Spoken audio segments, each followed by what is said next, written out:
So you may have seen on the Twitter sphere the hashtag tradwife and might be confused what exactly that means. Well, so was I. So what exactly is a tradwife? The term tradwife or traditional wife refers to a collective of modern housewives who are becoming increasingly vocal online about their choice to stay at home and make caring, cooking and cleaning for their family their priority.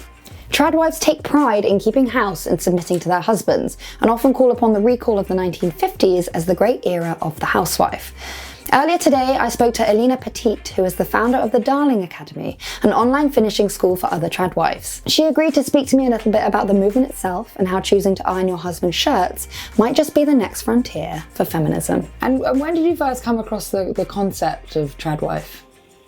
Well, it's nothing I discovered necessarily. It's something I always wanted to do. So it's not like I saw that movement and I thought, oh, that's what I want to do, because I always wanted to be a housewife. In terms of the traditional housewife, tradwife hashtag, that was the way I felt connected with other like-minded women, but it's not something that convinced me to be one, because I already was. And when you first saw the tradwife hashtag and the fact that there were other women like you doing this, how did you feel about that? It's nice to connect with other women that feel the same, because in my social circles there aren't many women, if any, who share the same values that I do. There are some housewives and stay-at-home mums, but many of them do subscribe to the mindset that they're kind of they want more than staying at home. So it's nice to talk to women who are very satisfied with their lives at home.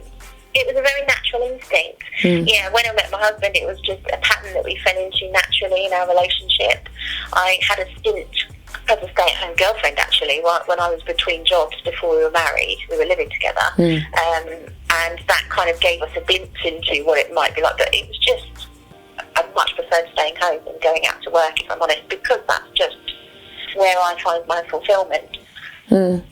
So you really got that kind of sense of self. Yeah, I felt like, because I had this innate craving, it was the final,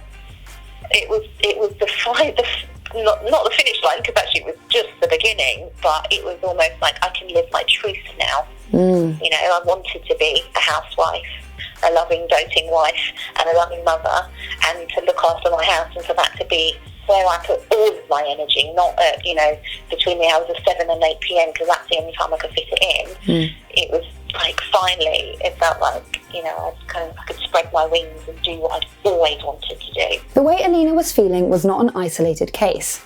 The tradwife movement has been emerging over the last few years, but has somewhat exploded in popularity since late 2019.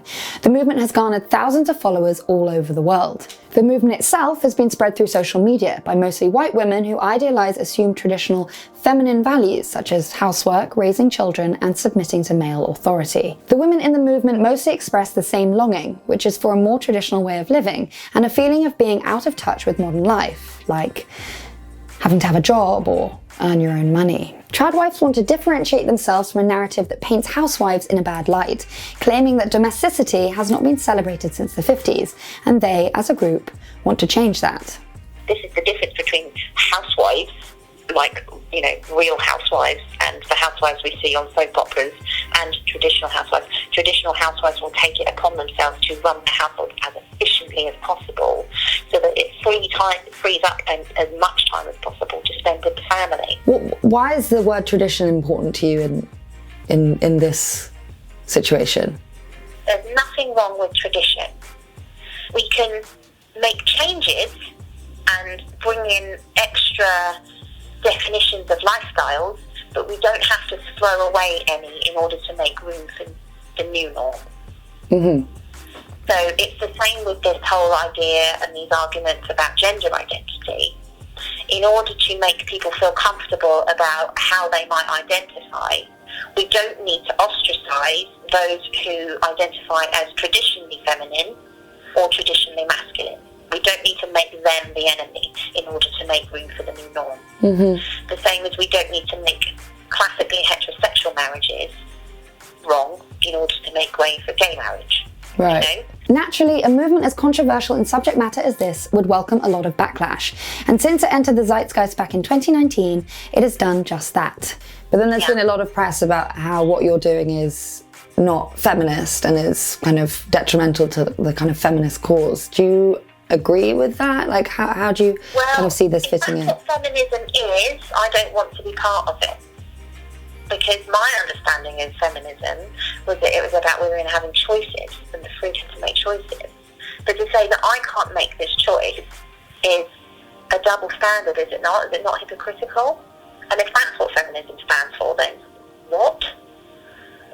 That's a complete double standard. So you think the fact that you're able to make this choice is just as feminist as someone choosing to work? Yeah.